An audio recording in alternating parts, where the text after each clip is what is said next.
and welcome to another episode of Women and Resistance. I am your co-host, Adesoji Iginla, and with me, as usual, is my sister from another mother, Fubara Eneli Esq. How are you, sister? Pleased to be here. Okay. Yes. Tonight we're going to be looking at another exceptional woman. Um, they're all exceptional. Again, like I said, tonight we're going to be speaking about Pauli Murray. What is there to be said? Just initial thoughts. Pauli Murray was born in 1910 in Baltimore into what would now be gone. Are you live? Yes, Okay. we are. All right. Will now be born into a multiracial family. And yes, she had a profound childhood. Could you give us an idea of who Pauli Murray was and what made us want to talk to her about her tonight?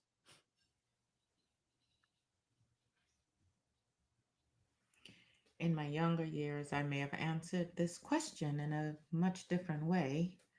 Um, it's a simple enough question, but as a woman of faith, it doesn't come so easily to me to answer that question in the fullness that it deserves. Mm, Suffice it to say that others, myself included on occasion, have described me as a poet, as a lawyer.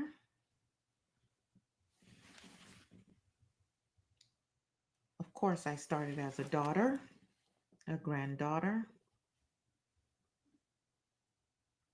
as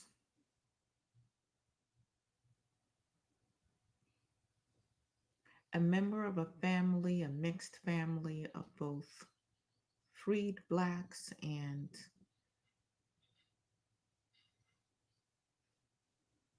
blacks who still had been in that tradition of slavery, a civil rights activist, a women's rights activist. Some may call me a champion for what in your day and age is now known as LGBTQIA. We did not have all of those, although I understand the sentiment behind it. And of course, um, a priest. mm,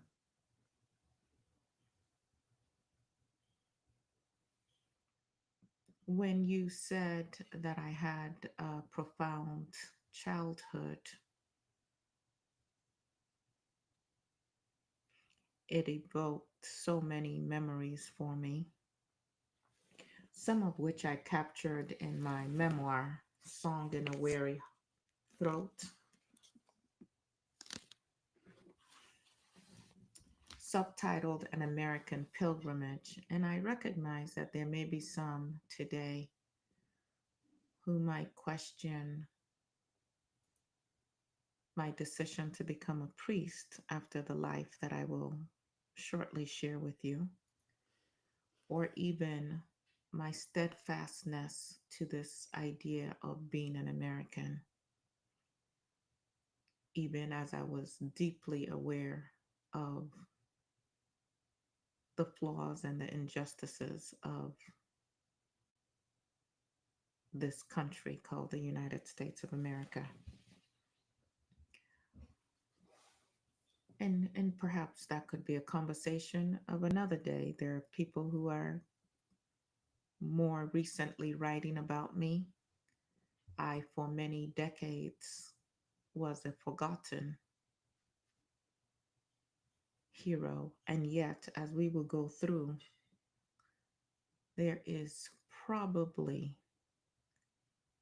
not an aspect of the rights that any non white, any woman, and even workers enjoy today that I did not play a role in, and certainly um, paved the way for any rights that members of the LGBTQIA community currently enjoy, which we know is under assault. As you said, I was born November 20th, 1910. My birth name was Anna Pauline Murray. And my Aunt Pauline, whom I came to live with when I was just 3 years old, I used to visit with her. She lived in Durham, North Carolina, and my family lived in Baltimore, Maryland. I was one of six children, but when I was three, my mother died of a brain hemorrhage,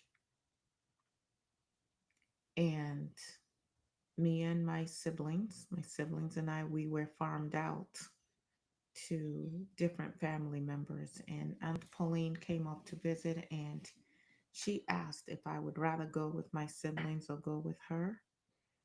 And as a 3 year old, I chose to go with Aunt Pauline. I have not written about my siblings. I really don't know much of what became of them. My father, shortly afterwards, was committed to an asylum. And when I was 12 years old, and as I say this, I had thought that I was past this part in my life, but I have not told this story in a long time. But my father, when I was 12, was brutally beaten to death by a guard at the mental health institution where he was housed. Mm. And I wish that that would be such a common story for Black people, whom I did not call Black during my time. I used the term Negro. That was to create issues for me many decades later when I was a professor at Brandeis University. And when the young people were agitating for Black power and Black rights and civil rights, all of which they were not even aware that I was a pioneer of to some degree in terms of the legal fight. And because I continue to use the term Negro as opposed to Black, I suppose many of them taught me outdated and maybe not even for the cause, which Mm. is a cautionary tale for all of us. Because when we don't effectively study what came before, we may not really understand what is right in front of In front us. of us. Yeah. Yes, so my mother passed away when I was three, and my mother was Agnes Fitzgerald Murray, and my father was William H. Murray. They were both educated, and in Baltimore, we had access to schools, even though they were segregated schools. But my father supposedly developed severe mental illness. Some folks say it was severe depression or some psychosis. He was committed to Crownsville State Hospital, the Maryland State Hospital for the Negro Insane. And like I said, in 1923, he was brutally beaten to death by um, a hospital guard who I suppose was there to protect him and take care of him. I was raised by my aunt, Pauline Fitzgerald Dame, in Durham, North Carolina. It is my understanding that several of my siblings were institutionalized at some point, and I too frequently was hospitalized and also in mental institutions, sometimes just because of my very poor health. Poverty was something that I became very well acquainted with, but also maybe my constitution, given my family. And also, some may speculate, given the fact that I was born in a woman's body, but felt like a man. I was drawn to and attracted to women whom I was forbidden to love.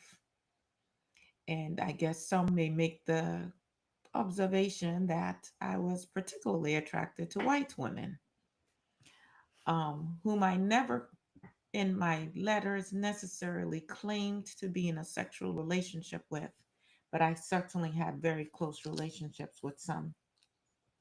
I'm of mixed race, if you want to call it identity. There's Irish, there's Native American, there's obviously African. Um, and Interestingly enough, as this story unfolds, I can trace my lineage, as can many African Americans, that terminology used now, but back then as could many Negroes, to our enslavers, to a white slave owner whose two sons raped my grandmother.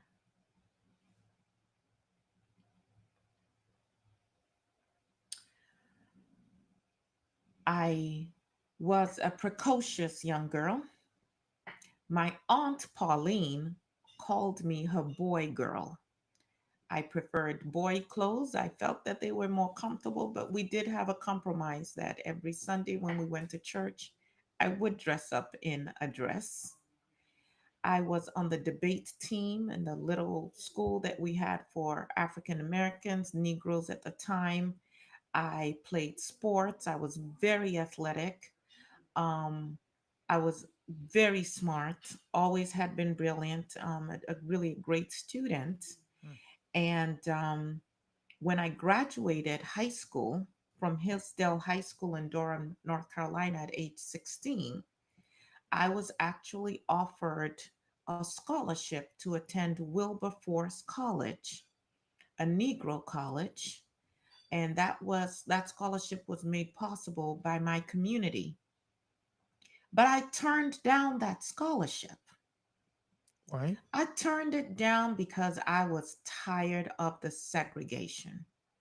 As a matter of fact, as a young girl, boy, girl, as my Aunt Pauline would call me, I refused to go to the movie theaters because they were segregated and I was not going to pay money to sit in a segregated place. I would take my bicycle and I would walk everywhere because I did not want to ride the buses with their segregation. And I did not want to go to a college for Negroes. And so instead, I applied to Columbia University, and Columbia University turned me down for being female. I then applied to Hunter College in New York York. Yeah.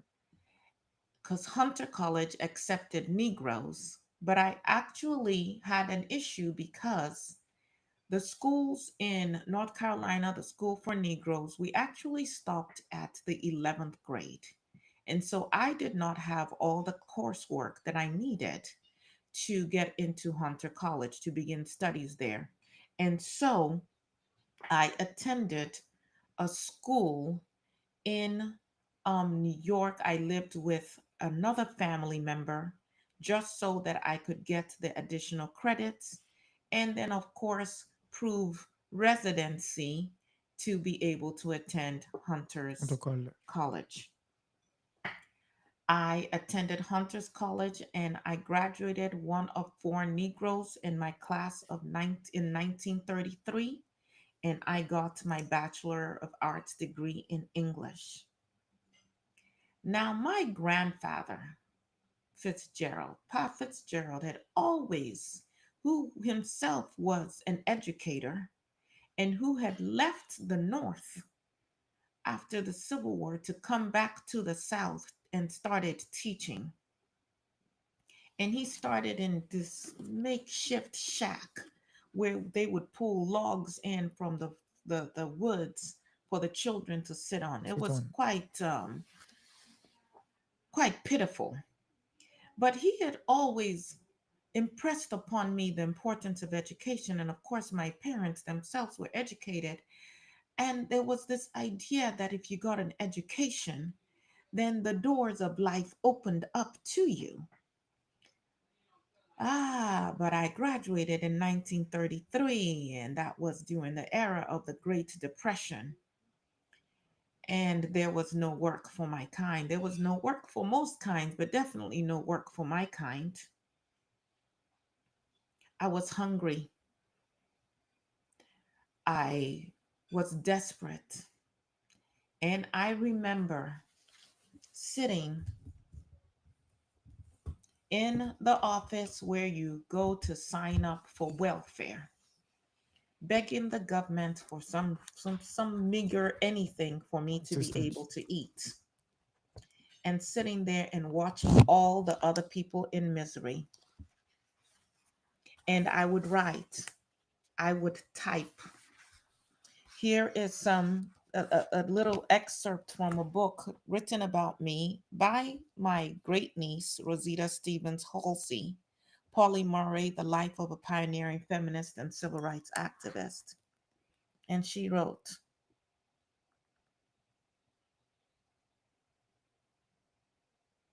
Pauli found herself unemployed. Without the prospects of graduate school, she was forced to apply for public assistance, welfare. Sitting on hard benches at government offices, waiting like cattle reduced to a number, made Polly's fingers burn again. Around her, the faces of America, dark and light, immigrant and indigenous, pleaded for work, not for a handout, but for work so they could eat and have a roof over their heads and perhaps a little dignity. And she quotes from a poem I wrote. Why did it have to be that way? Freedom is a dream, haunting as amber wine, or worlds remembered out of time. Not Eden's gate, but freedom lures us down a trail of skulls where men forever crush the dreamers, never the dream.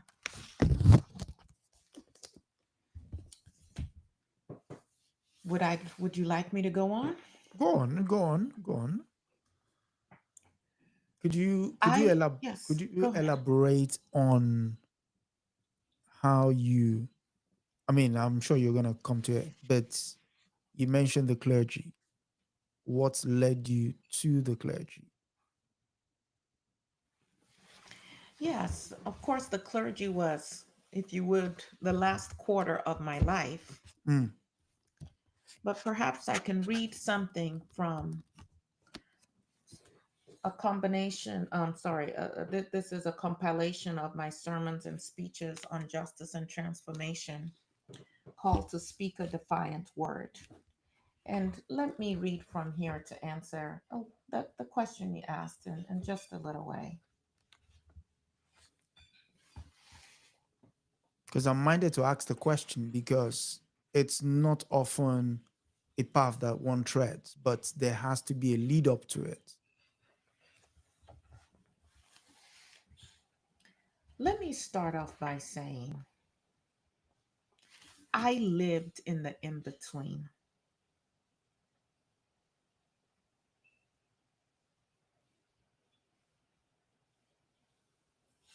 A man trapped in a woman's body, Mhm. understanding both.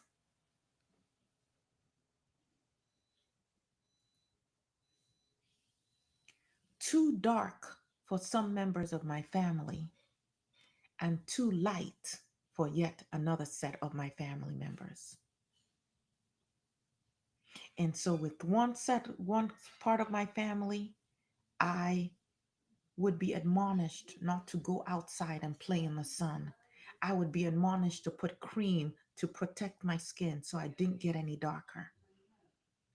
And another side of my family that felt I was too light.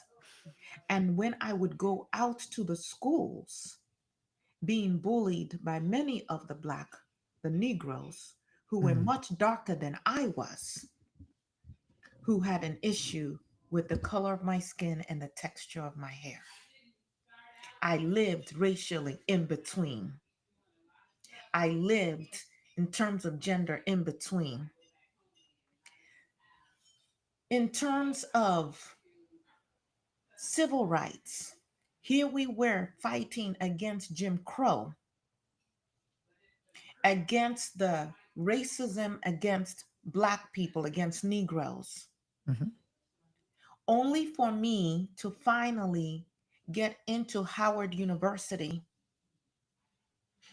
and now face Jane Crow, not just from white people, but actually from the Black men and who were my peers and from the Black male professors. Of course, there were only male professors who would openly taunt me for coming to law school and taking up a seat that a man should have had, a Black man should have had.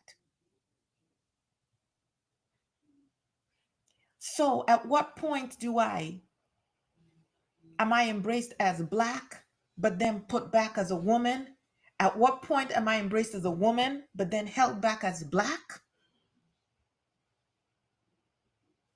Mm. And my whole life, I lived in the in between, never fully accepted as who I am, who I felt myself to be.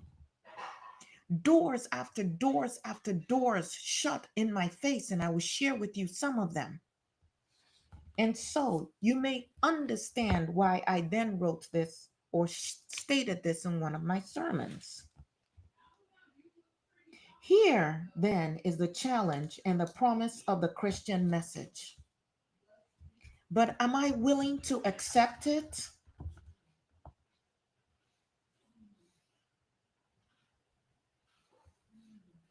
Give me a second, please.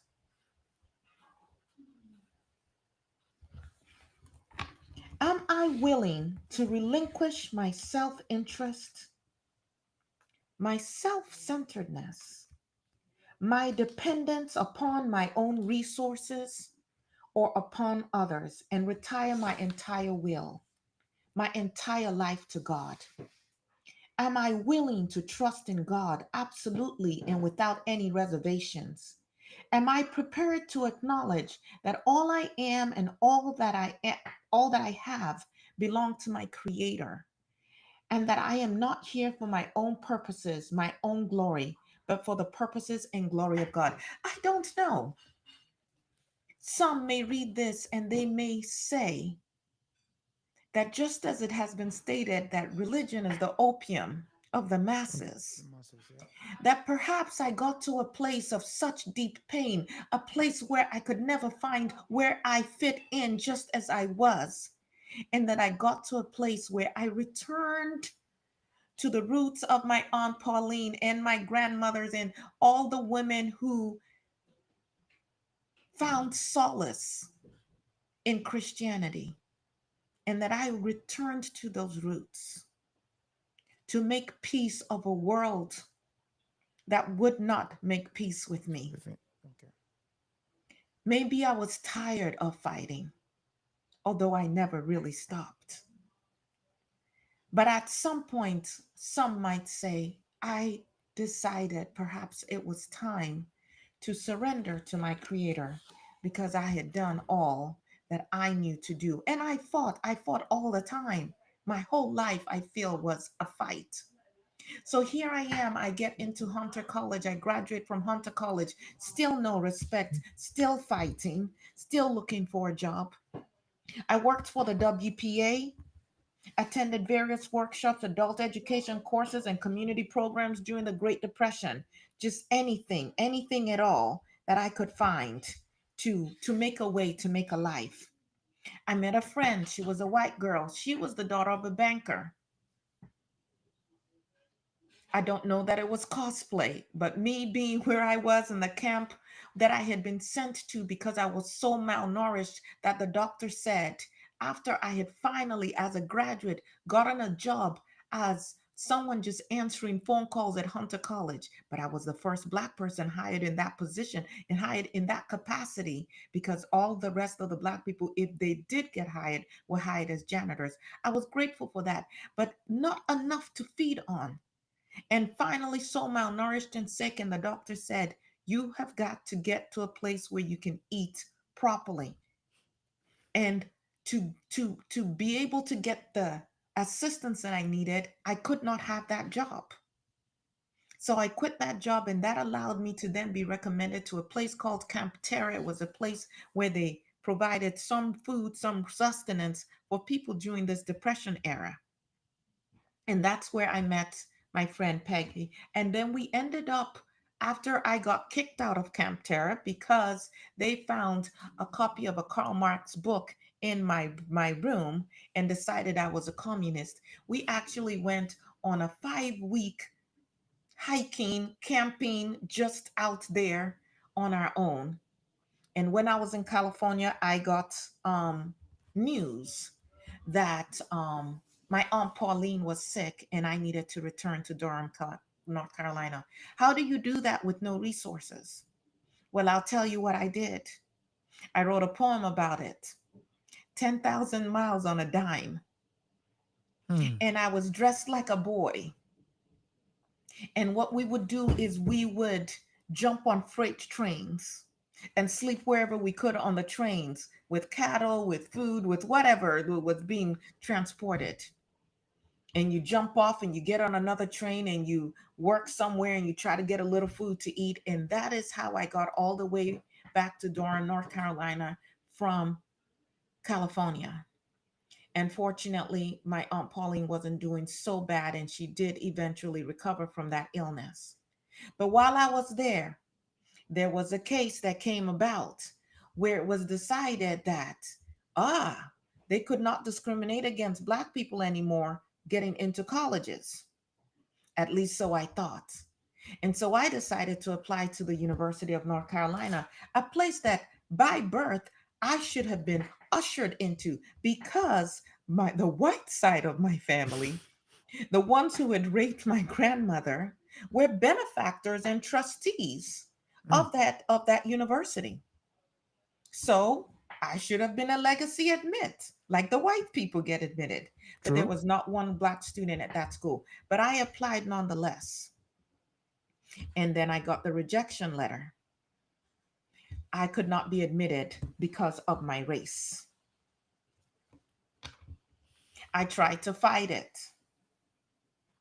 Um, and I wrote a letter to President Roosevelt and to his wife, especially after he had the gall to come down to the university and accept an honorary degree. And in his remarks, talked about how all Americans should have this liberal education. Well, then why are you closing the doors to me? He never responded to me, but his wife, Mrs. Eleanor Roosevelt, did. And we continued this correspondence, and Um, she became a close friend of mine, even though we sometimes did not agree. hmm. Did I tell you about the time 14 years before Rosa Parks I got arrested for refusing to move on a bus? I was traveling with a friend of mine. I gave my name when I was arrested as Oliver. They thought I was male. Some say that throughout my life, and my letters do bear this out to some degree, that I had different aliases. But they were very smart in how they went about it, because once the pressure started to be put on them, we were locked up. And I wrote to them and said, I need toilet paper. I need toiletries because there are things here, the bed bugs, and I always spoke up.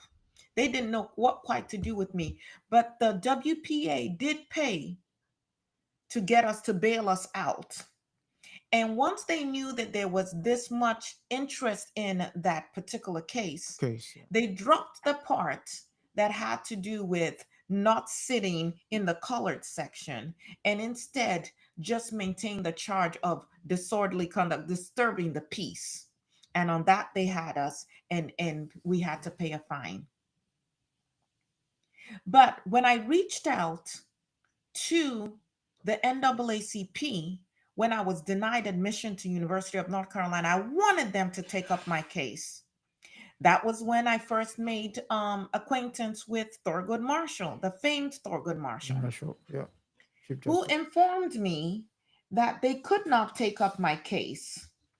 He, at the time, tried to put more emphasis on the fact that technically, since I had not lived in North Carolina for a while, that I was not a resident of the state and therefore I could be denied on those grounds.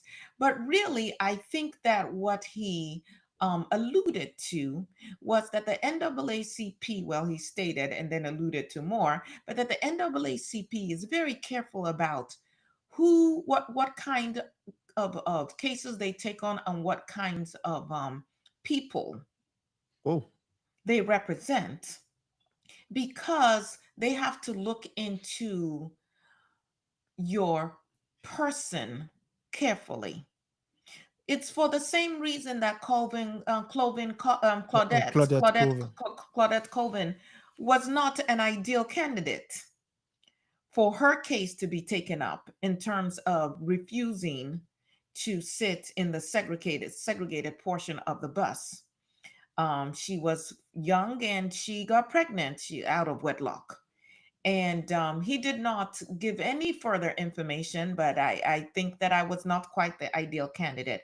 I was disappointed. It felt very crushing to me. Here I was, a graduate, trying to find a way to make a way in life, and doors just kept getting shut. But I started this writing campaign, and the newspapers did pick up the story.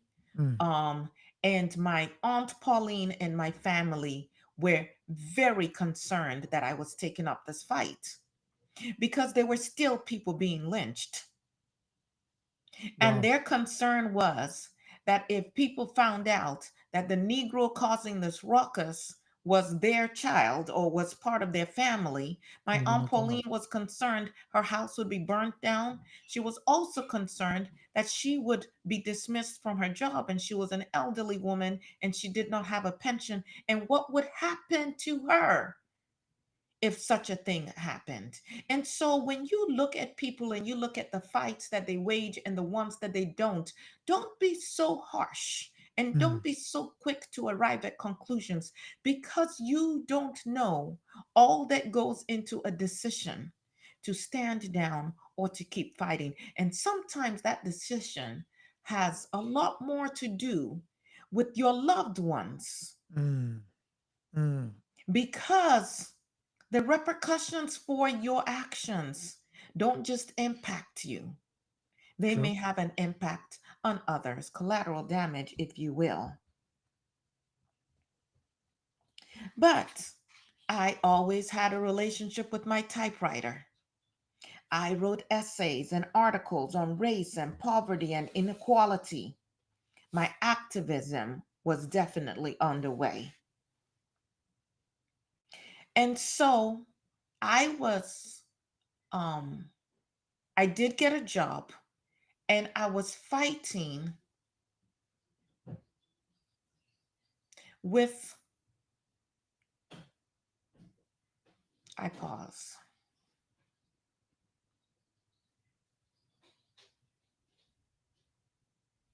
I pause as I recall the violent death of my father. I pause as I recall the violent death of yet another young man who had been accused of raping.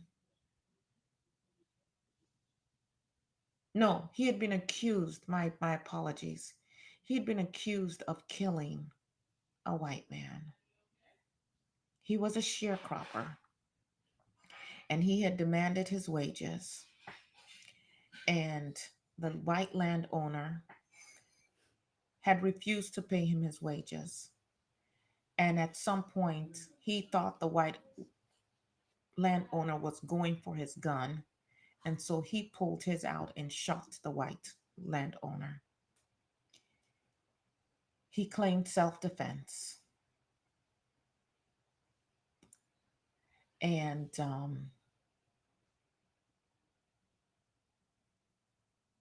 at his trial, which have been a trial of his peers, a trial by a jury of his peers, he was convicted and sentenced to death by the peers of the person he was accused of killing.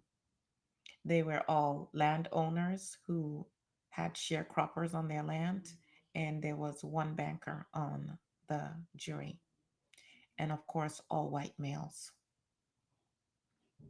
And I began a campaign on behalf of this man's life, fighting for his life. We were trying to raise money for his defense, Mm. and I would have programs with his mother in the community, bringing awareness, trying to raise money.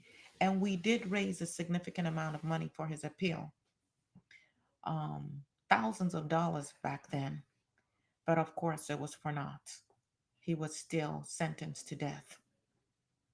He was still killed. And it was during that process that I realized if I really wanted to fight, if I really wanted to make a difference for my people, I needed a law degree. And I was recommended by Mr. Ransom to the Howard University School of Law. And at the time that I was admitted for my class, I was the only female. There was later another woman who was admitted, but she shortly thereafter quit, um, for reasons that I would leave up to the imagination of your listeners. But I would say this: professors and students alike, all Black men, would exclude me. There was a memo sent out by the dean inviting the brightest students to his home because that was where they would look over the students that they would ultimately admit to the legal fraternity. And I was excluded. And when I questioned them why, because I was a great student, I was told that I could not be included due to my gender. I had Mm. never really felt the sting of sexism until I came to Howard University College of Law. And I made up my mind to show them who I was. And I was the top student in my class. Now, it was tradition that if you are the top student, you get the highest grades, that you are appointed Chief Justice for your class, for the Yes. school. Mhm. And these men, Black men, fighting against Jim Crow, initially skirted the issue and chose not to have the usual process to appoint and the Chief Justice. Still, I fought on, being excellent in all my grades. For our senior thesis, we all had to choose topics, and I chose to focus on the 14th Amendment and how, rather than emphasizing the equal part of the argument, separate and equal. Okay. Plessy versus Ferguson, it said segregation was okay as long as it was separate and equal. So as long as it was equal. And so Black legal scholars had been focusing only on the, well, let's make it equal. Hmm. And I said, actually, the fact that it's separate in the first place is a violation of the 14th Amendment. And they thought I was crazy. And my professor said, that is just not going to fly. You really are going to write about that? Yes, I am. And I bet him that in 25 years, the law would change and they would recognize that the separate portion of that Plessy versus Ferguson was against the Constitution. It was unconstitutional. Well, that actually happened in It came to 1954 pass. Yeah. with the Brown v. Board of Education. And now here's the funny thing about erasure. Thurgood Marshall himself told me that my paper, that senior thesis, that was so ridiculed while I was in law school, became the bedrock, that there were salient arguments in it that became a major part of the arguments they laid out in Brown v. Board of Education that overturned segregation laws. Hmm. But The architect nowhere itself. in that brief was my name included. And when they took their victory lap, when they stood on the court steps and took their pictures, I was not invited. I was not even mentioned. By the way, that professor, there was a bet. It was $10, I think. I don't know that he ever paid me my money. And it would go on. So finally, being the top student in terms Student. of all my scores at Howard University, at Mhm. the College of Law, they finally did, my Black brothers, acquiesce and recognize me as Chief Justice. Now, back in those days, the top student from Howard College of Law Yeah. would get a scholarship to attend Harvard University to advance their studies. So I applied. This time I get a letter of rejection, not for my race, but for my gender. Harvard University did not admit women at that time, and certainly not into that Wow. program. And I was the one who coined Jane Crow. Hmm. Here I am with a law degree and still doors being shut to me. I ultimately, after being denied admission to Harvard University, I ultimately applied to and was accepted at the University of California, Berkeley, which is where I got my LLM, my Master's of Law, in 1945. Still struggling to find a place to fit in, to find work, to be accepted. I did eventually work with Paul Weiss. I had an opportunity to meet one of the loves of my life. I would say maybe the greatest love of my life in terms of an intimate partner, um, Renee Barlow, who was my close companion.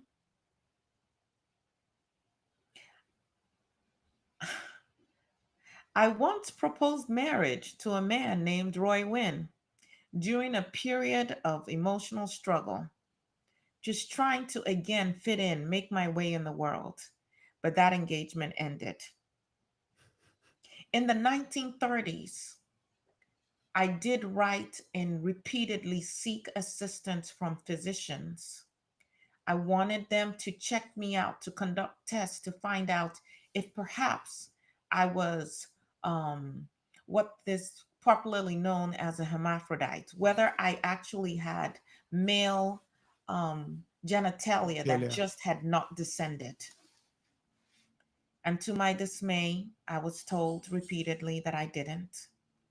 I did ask for hormone therapy back then in the 1930s and was rejected.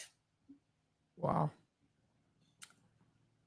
Um, I had an opportunity to travel to Ghana, and I worked in Ghana teaching constitutional law, observing the transition at the time from colonialism to quote unquote independence. Yeah. But again, feeling the sting of rejection and seeing what happens even when people who look like you are not about justice, because I came to see how neocolonialism was taking root and how many of the leaders were actually not looking out for the interests Of the people. of their people and rather for theirs. I did get a job with Paul Weiss law firm. It's a firm that is still in existence today. And that was probably the most money I had ever made in my life. That also happens to be where I met Renee Barlow. And I would credit Weiss as pivotal in solidifying my legal and philosophical thinking.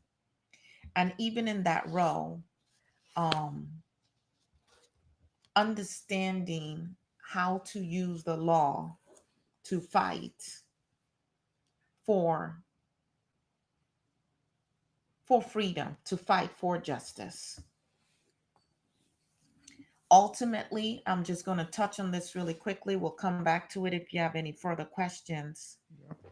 After the death of Renee, after being in and out of mental institutions and hospitals throughout my life, I was quite a small, I was of quite a small frame. Mm. Um, I pursued a doctorate at Yale Law School, becoming the first Black person to receive Yale's highest law degree. I got my Doctor of Jurisprudence there. And that was in 1965. Mhm. So at this time, I'm a 55-year-old woman. And then I went on years later to divinity school, to the General Theological Seminary, where I also received a Master's of Divinity in 1976. And in 1976, the Episcopalian Church finally decided that women could Can be ordained. become ordained priests. And in 1977, I was ordained as a priest, and I was the first Negro woman to achieve that. Some of the things that you might want to know about me, there's so much that I could share with you. I Mm. truly encourage all of your listeners to engage me from whatever perspective they choose.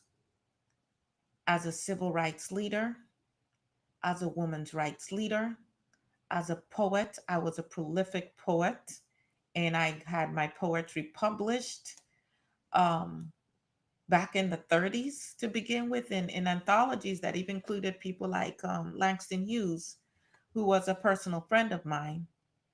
When I graduated from Howard Law School, Eleanor Roosevelt actually sent me a bouquet of flowers, and I kept the ribbon. And that ribbon was part of my rituals when I was ordained as a priest. I will tell you more about that. But you can come at me from a social work perspective because I did work with sharecroppers and again trying to help people just be able to live with dignity. True. You can come at me from an academic perspective. I was a professor. I taught at Brandeis University. I fought to become a tenured professor. When I applied for tenure because I was an old woman, and again in a very precarious financial situation, and I needed um, something more solid. And I applied for tenure, and I was initially denied. They said, some of you may have heard the publish or perish, and they said my work was not quite up. for peer review. Yes, even though, as at that time, Hmm. even Ruth Bader Ginsburg had credited me with the legal philosophy and the brief that she based her arguments on to Hmm. fight for women's rights. And so today, everybody knows about Ruth Bader Ginsburg in the United States of America, but she credited me for the work she was then able to do, which catapulted her into the stratosphere that she got into, and then became the Supreme Court justice that she was. So you can come at me from there. You can come at me as the first African American to earn a JSD from Yale. You can come at me from being the ordained to Episcopal priest, and of course, again, the first Negro, you guys say Black African American priest in the Episcopalian Church. You can come at me for being a co-founder, or come to me, I shouldn't say at me, come to me for being a co-founder of the National Organization of Women in 1966. Now. Or for being an early advocate for including sex discrimination in Title VII of the 1964 Civil Acts right.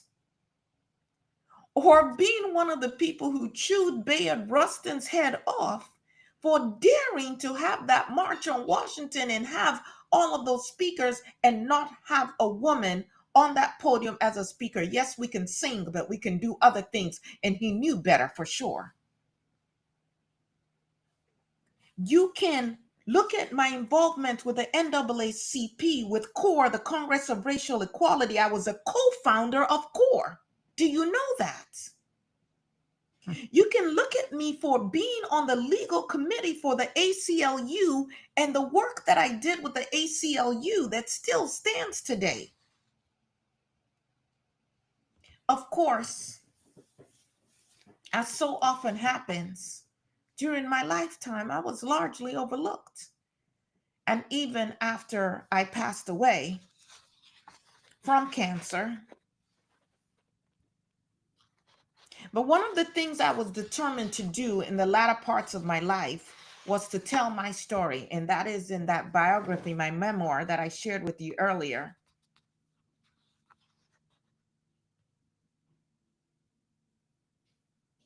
Since then, there are lots of others who have started to write about me.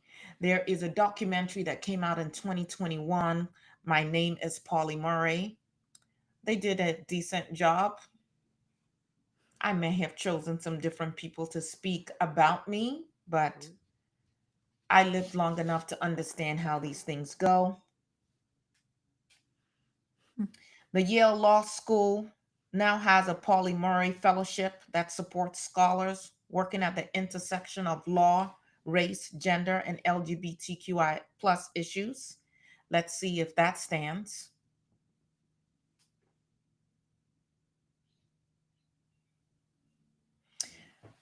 You know, when I think of all the things that I was involved in and all the things that I accomplished, there were times that I would be interviewed and people would say, "Oh my God, you were so extraordinary, and how did you get all of this done?" and so on and so forth. And what I would tell them, for the most part, is that I was just persistent in my commitment. Hmm. Persist. Nothing, like there wasn't some extraordinary chip embedded in me in that way, but I was consistent in my commitment. And so as you study my life, it is not to put me on a pedestal, although, yes, I appreciate being acknowledged for what I did and the work that I did.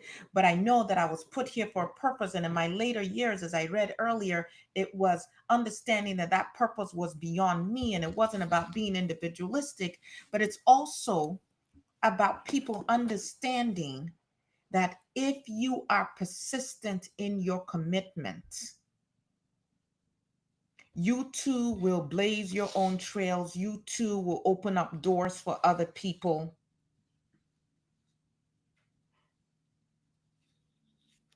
You too can make a difference with this life that you've been given. And that is something that all of us should aim for.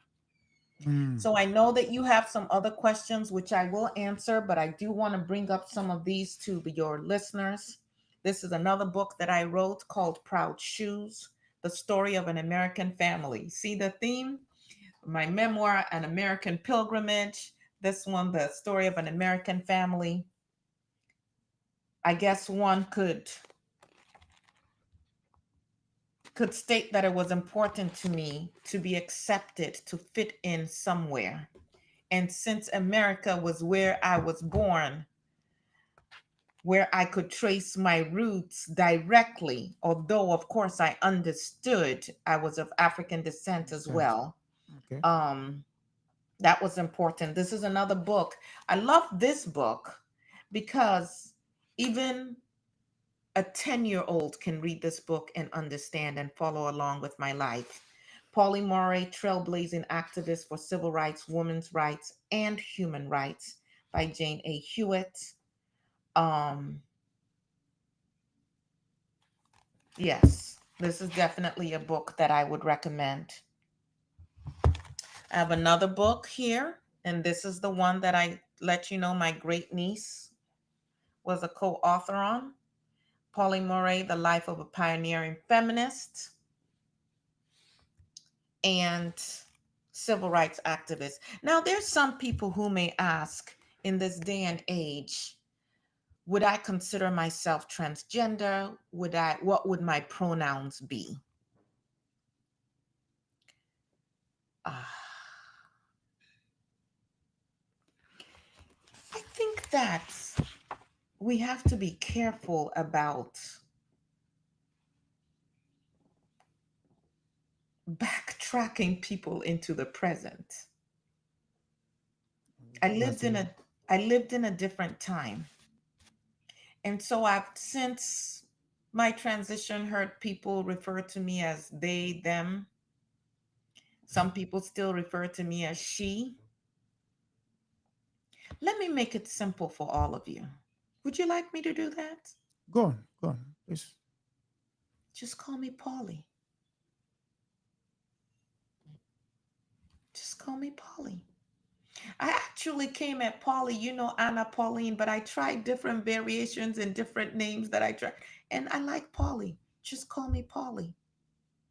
Polly said so and so. You don't have to say they said so and so. Just call me by my name. And that way you do not have to infer something on me that you have no real reason to know I would have. Maybe I would have gone by they, them. Mm-hmm. Maybe I would have stayed she. I never claimed some of the things that are being attributed to me now, although, of course, the language did not exist then, but it's okay to just call me as I am.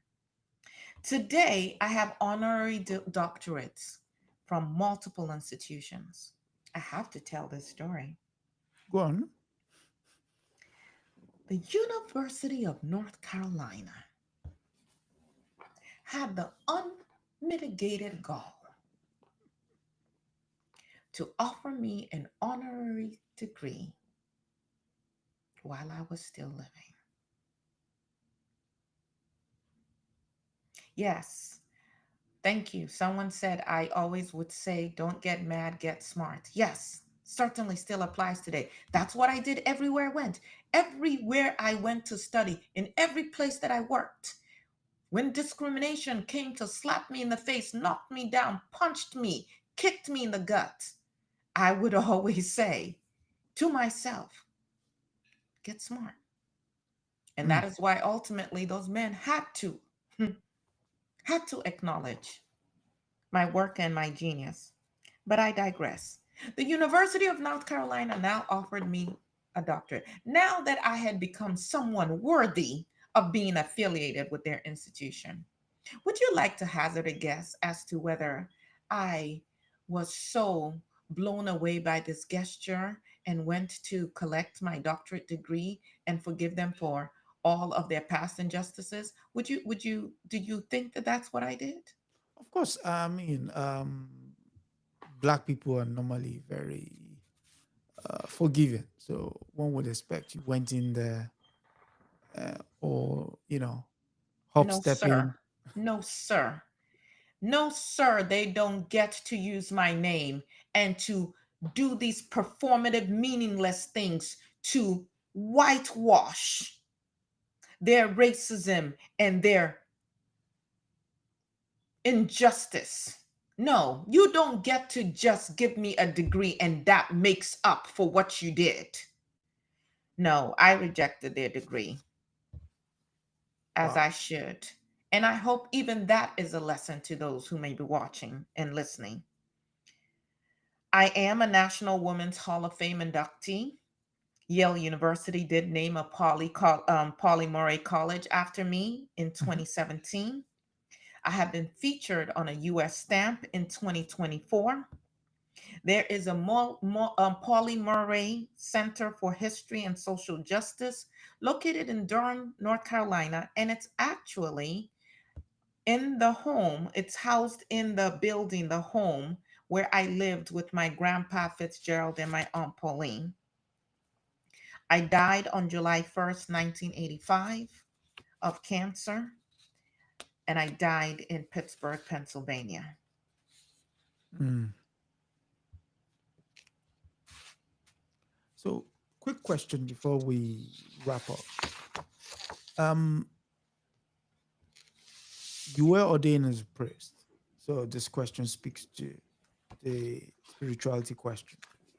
What was the role that spirituality played in the political resistance of that time? I mean, we've heard about Martin Luther King, but how deep rooted was the notion of spirituality?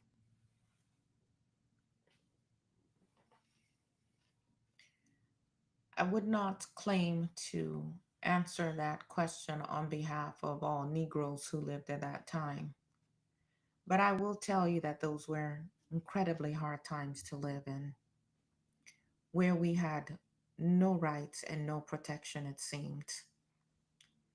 I would tell you that I edited a book called States Laws on Race and Color in 1951, and it was dubbed the Bible of Civil Rights Law by Thurgood Marshall. It formed the basis of many legal arguments that Black Negro attorneys made all across the country. And what was compiled in that book were the laws, the state laws, and how they impacted Negroes. So when you are battered on every side and there is no shelter to be found hardly anywhere but in the church, even as segregated as it was, and of course we had our own Black churches, but we had clergymen who really cared for their flock. My grandfather was one, my uncle was as well. Mm. I think that spirituality, as you coined it, as you called it, became the thing that held us together. We could sing those songs, and they would be songs in a weary throat, but they will be songs that we will overcome this by and by. If you listen to the spirituals of the Negroes, there in there within those spirituals, you will hear our longing and the understanding that God will make it better, that we will be compensated at a Mm. later time for our present sufferings. And it was that hope that allowed us to contend with our present sufferings.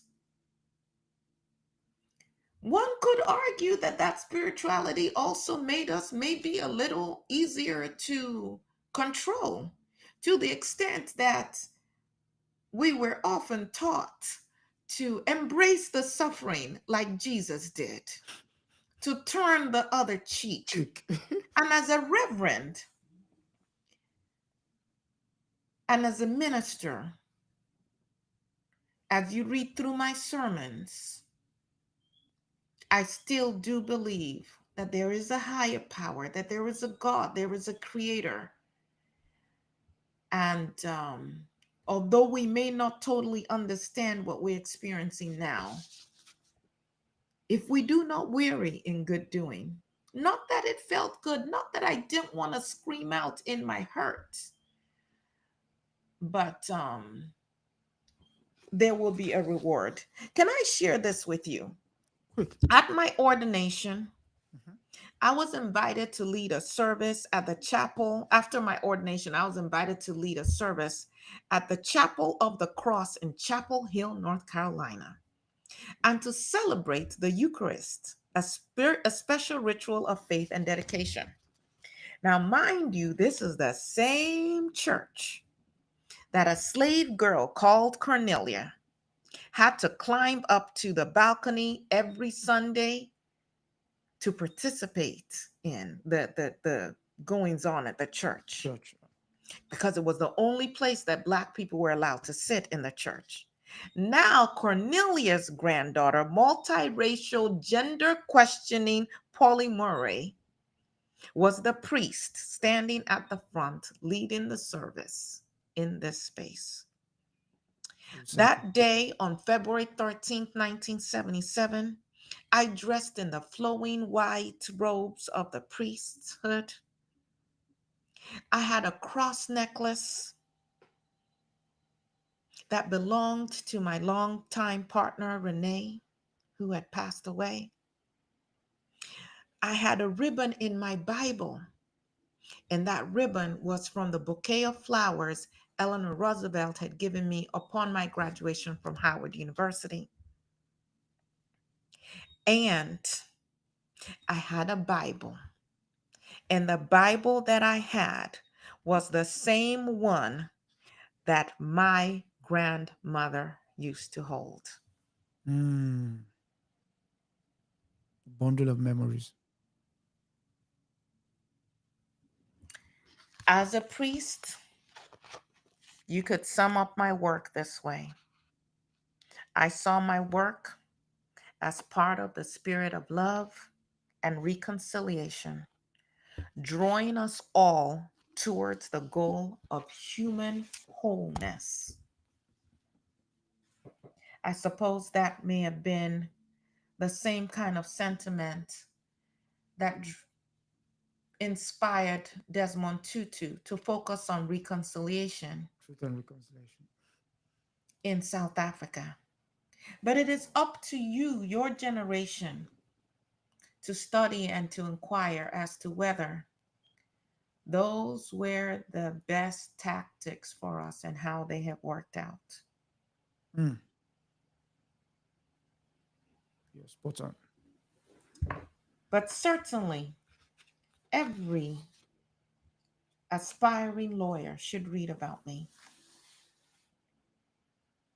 Every aspiring lawyer should understand how I argued for using the 14th Amendment's equal protection clause for both racial and gender justice. And now that has been expanded to justice for members of the LGBTQIA community as well. What else would you like to ask me as we wrap up? Yes. One final question. Why is it that Pauli Murray does not get the accolades she was supposed to get? I know we've talked about gender and race erasure, or post that.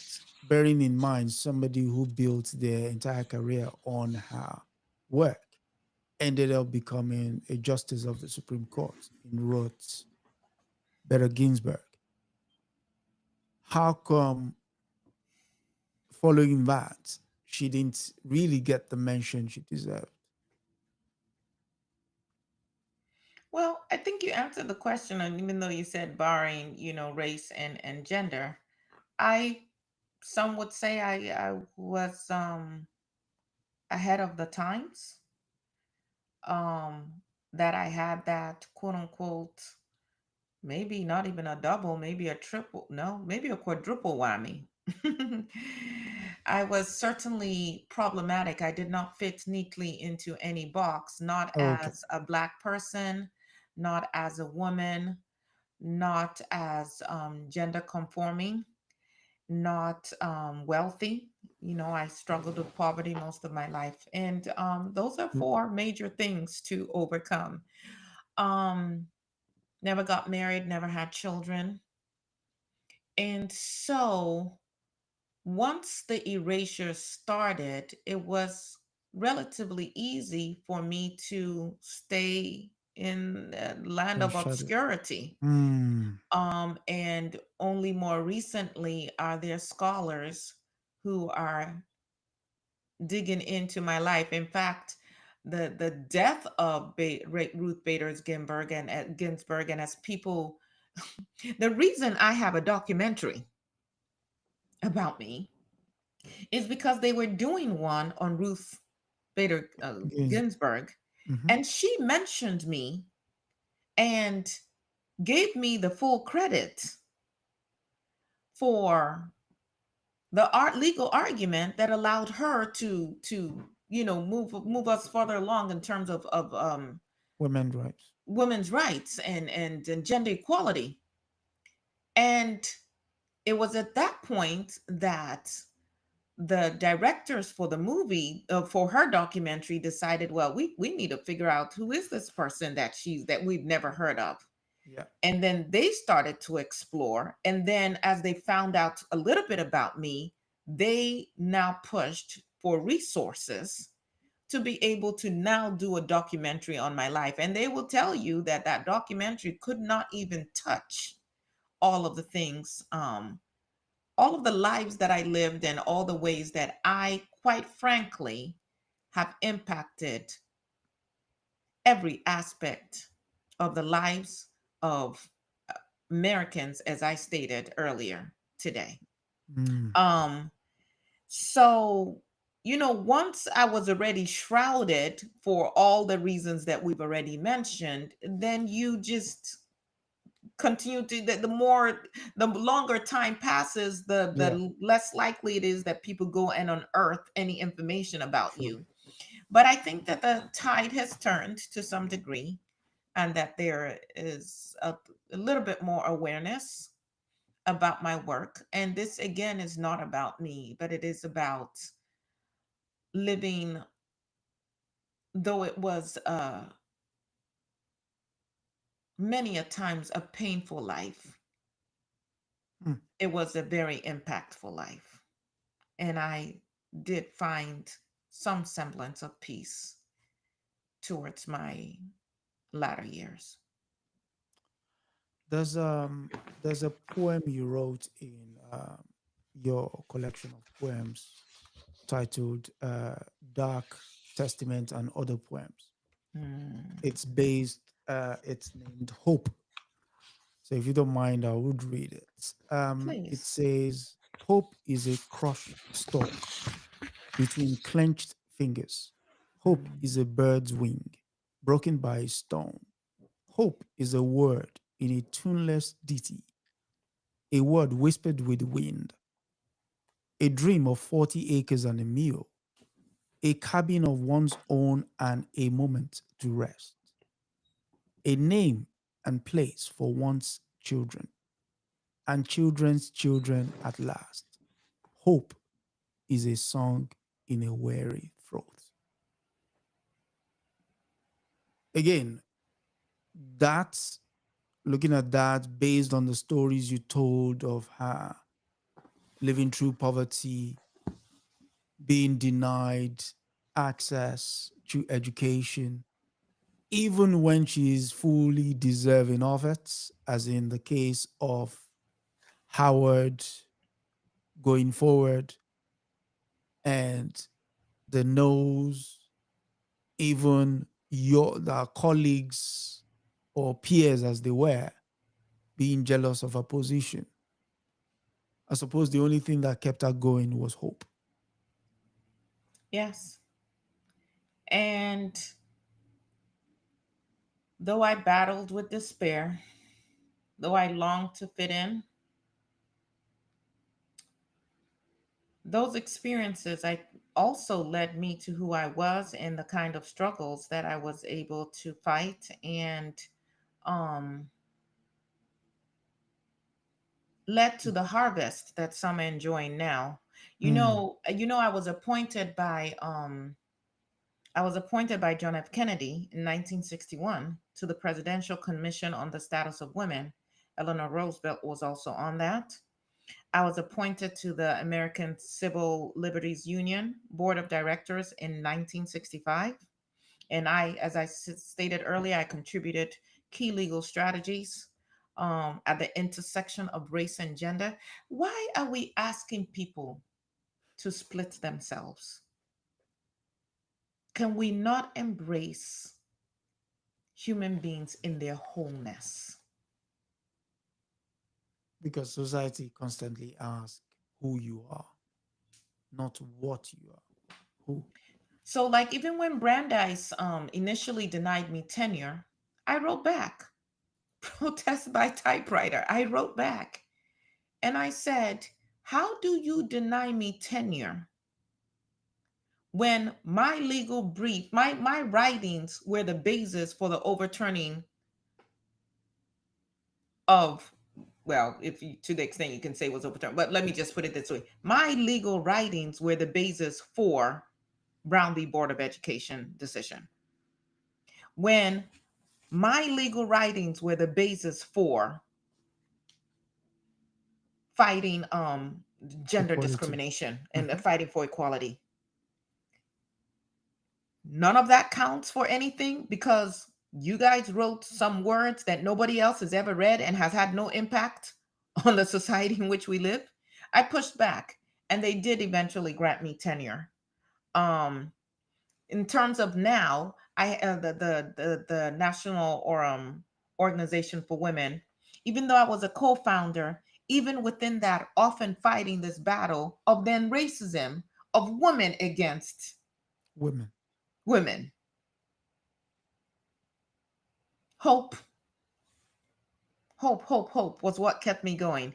And so so we clashed, and that could have led to being overlooked by the early white leadership of now. And once you are buried in the archives, unless someone goes to look and even knows what to look Mm, for, yes, yes. you may not even factor Ju- or show up in any way. Just keep I dodging the actually question. also ran for office. I did not win, but that was an interesting process. I traveled extensively, like I said, in Ghana and Kenya in the early 60s. I consulted on constitutional and legal developments in newly independent African nations. I lectured on constitutional law and human rights at Ghana Law School. And then the Ghanaian government actually had concerns about me and felt like I was radicalizing the students. And I did not feel safe and I left. But I definitely drew connections between the American civil rights and the African decolonization movements. And the same tactics that have been used to thwart American civil rights are the same tactics that have been used to thwart the true independence Independence of of African Africans on the continent. These are things that people should know. Um, any other questions that you have for me? No, other than to say it's been one informative and truly educative episode. Not least the fact that we got to meet the brains behind Brown versus Boards of Education, the legal mind behind the success that is Ruth Bader Ginsburg. Um, Unfortunately, like you said, once you've been buried in the archives, except somebody does uncover you, you just end up gathering dust there. But hopefully, this also contributes to people wanting to know more about the person that is Pauli Murray. I want to end with two additional points. One is that when I was denied acceptance to the University of North Carolina,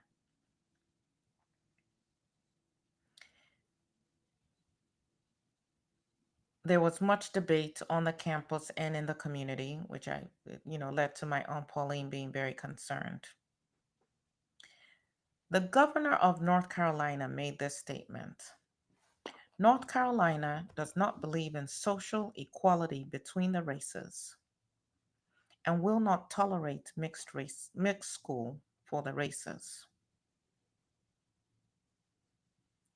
He went on to say there should be separate schools and graduate programs for Negroes. And the Negro president of the North Carolina College for Negroes, Dr. James E. Shepard, in response to the governor's remarks, stated this: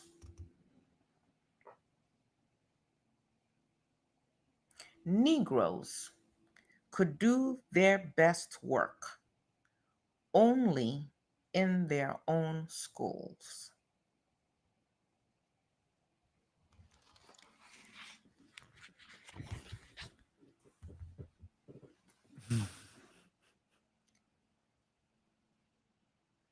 I will not make any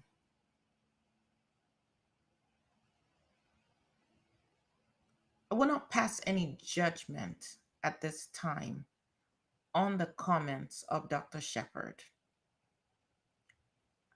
I will say that I will assume that he meant well.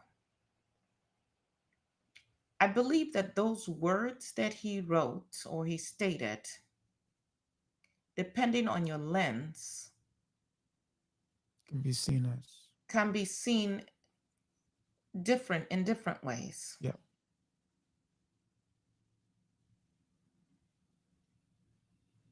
Being true to my life, I would say that I would always fight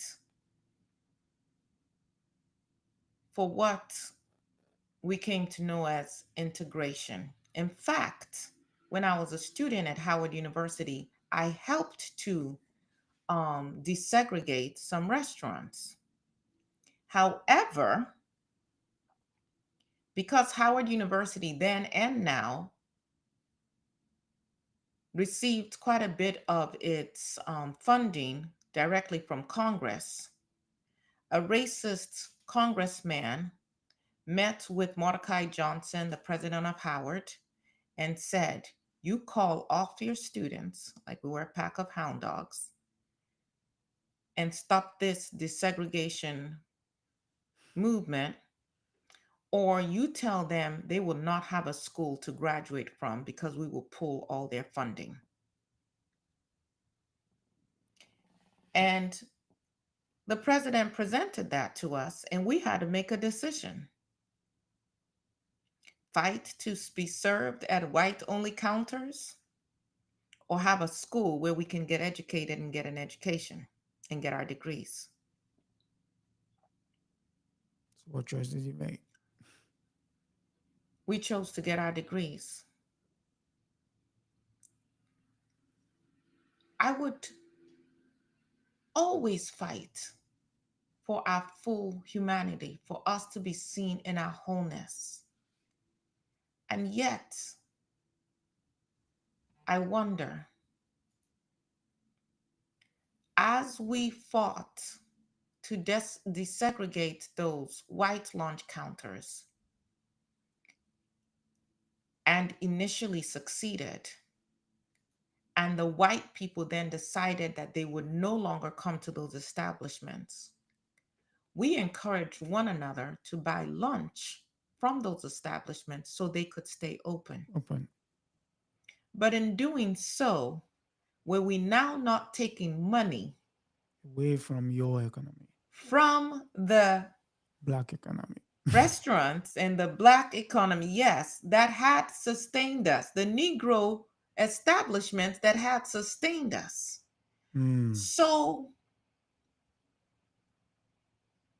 he says a Negro can only do their best work in their own schools. Something to ponder.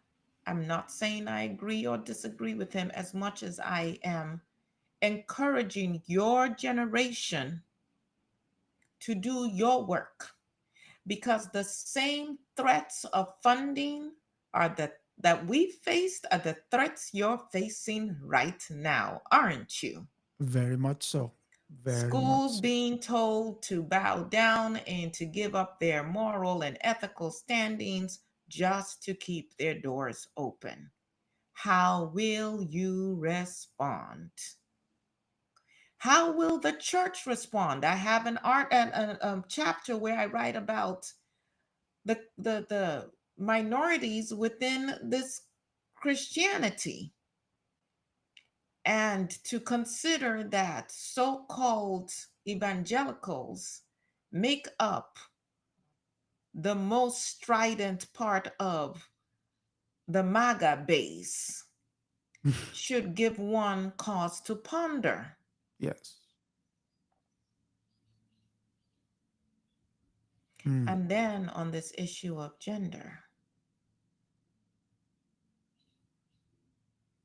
was I also erased by my people because I was just a on little the edge. different?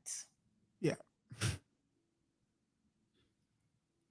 And we don't want to highlight those kind of people. They might convince other people, inspire other people to be wayward. And to what extent are we in even the Negro, okay, your Black African American community, to what extent are we still marginalizing, looking at people as suspect, discounting people because they may just be something other than what we think they should be? Mm, Don't let anyone put any limitations on you. I never did. And that's why I lived such a full life, regardless of my struggles. yes. Thank you for this time. Speaking of, yes, and thank you, thank you, thank you. And speaking of full lives, um, next week we're going to be looking at the lives and times of Lucille Parsons, another interesting person. The name again is Lucille Parsons. Whom I That'll be, bet many of your listeners have never heard of. yes, yes, I'm sure. But again, that's what this series aims to do. It's not just bring household names, but also names that will probably go have gone unmentioned or unheard of, but then to bring them to the consciousness of people. So, again, thank you all for listening, watching, and for those who will come back and watch this, do like, share, and more importantly, leave comments in the comment section. That comments helps drive what we get to talk about, who we get to talk about here. You can even bring suggestions of names, put them in the comments. Just give us a general overview of what you think of the series so far. And so, until next week, sister, how Okay, first of all, I want to take this wig off. It all of this stuff because it's really hot. I don't know how priests do it, but I'm glad I don't have to. No, I had to break character real quick. Hey, y'all. Listen, we didn't even get to. There's so much about Pauli Yeah, Murray. I didn't even get exactly. into all the cases that she argued and the briefs that she wrote, and we didn't share. We only shared one of her poems. Phenomenal lady, and I cannot imagine the pain that she experienced trying to make her way in the world. And in addition to everything that I take from her life, it's just that we need to be compassionate to one another. We Yeah. truly don't know what people are going through. And now with all this keyboard warrior stuff, it's so easy to tear people down, to make disparaging comments, to cast aspersions on people. We really need to be careful because we might really just be pushing people over the edge. And people who are well-meaning, people who really are trying to fight for all of us, even as they try to find their place in the world. So I can only imagine that if she lived during this time with all the social media stuff, and people being able to just say anything they wanted to about you at any time, uh, I don't know. I hope that she would have had the fortitude to soldier on, but these are tough times out here, and let's be kind to one another. Yeah. Yeah. So on that very hopeful note, yes. Thank you, brother Adesoji. Yeah, let's be kind to one another and also extend the hand of camaraderie, especially with what is going on in LA at the moment. So, um, until next week, Thank you. it's good night and God bless.